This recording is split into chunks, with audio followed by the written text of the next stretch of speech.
Alright, what's up guys? Brian back here with another recap video, recapping tonight's episode of MLW Fusion, episode 120.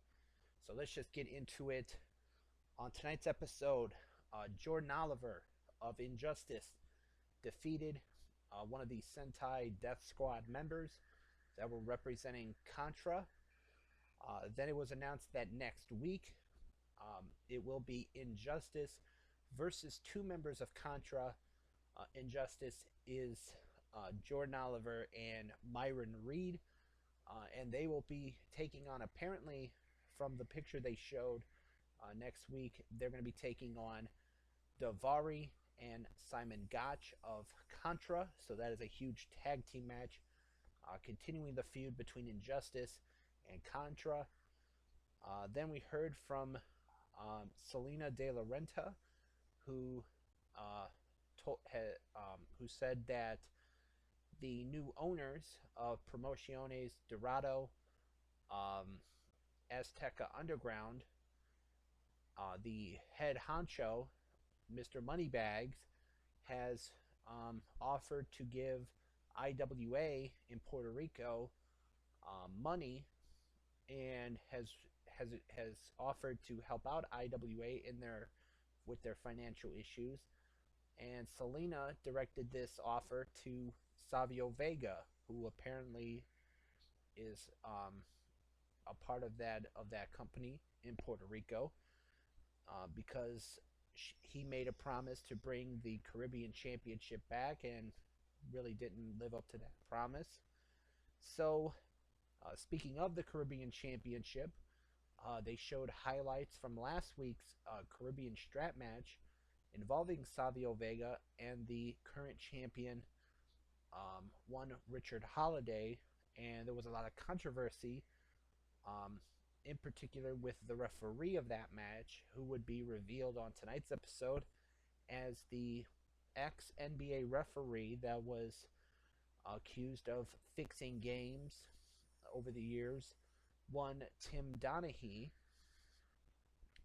And apparently MLW and their president, Court Bauer, are investigating some of the things that were brought up on tonight's episode about some of the things that were happening before that matchup last week.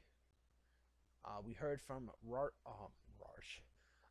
Marshall and Ross Von Erich, who talked about planning to be a part of Filthy Island that will be hosted by Filthy Tom Lawler, coming up in 2 weeks.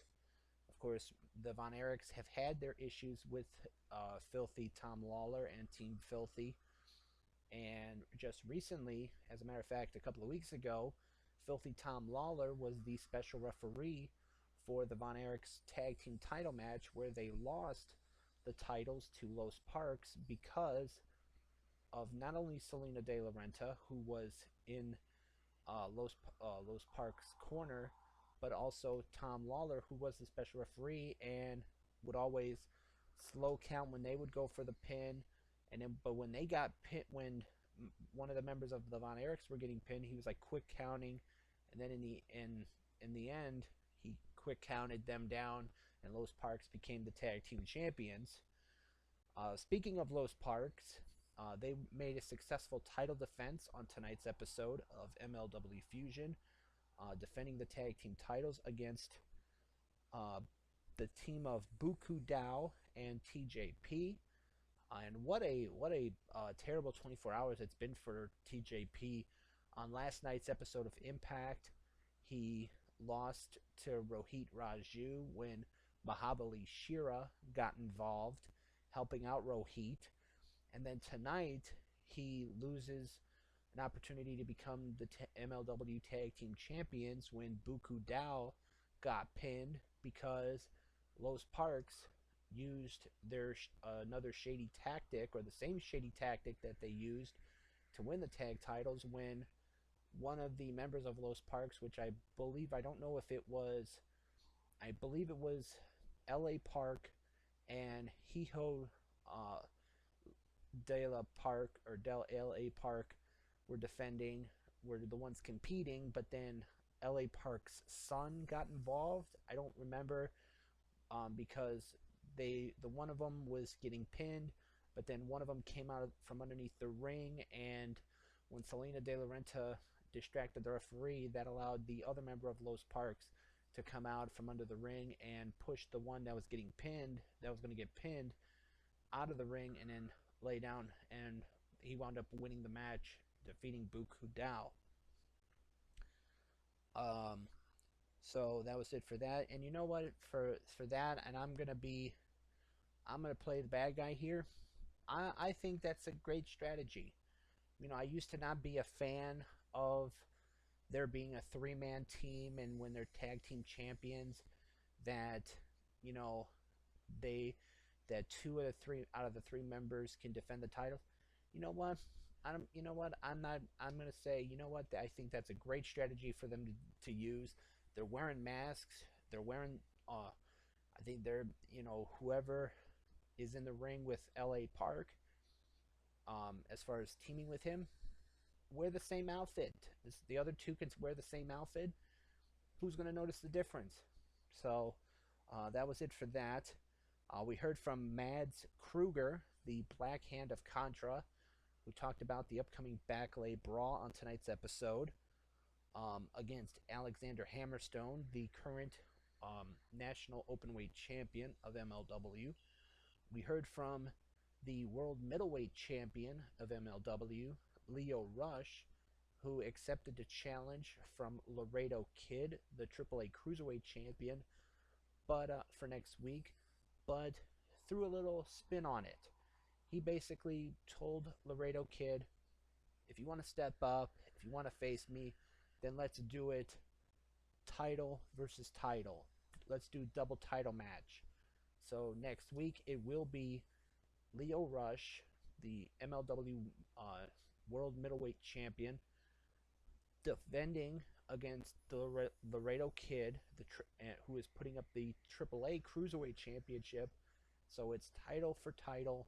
One man walks out next week as a double champion, while the other one leaves with nothing. And that one I'm actually looking forward to. I think both of those, both Lio Rush and Laredo Kid are tremendous athletes, and hopefully they put on a good showing next week. We had the Filthy Island Control Center that we heard that were featured comments from Filthy Tom Lawler, Dominic Guarini, and Kevin Koo of Team Filthy. Then in singles competition, Gino Medina defeated Gringo Loco in a match.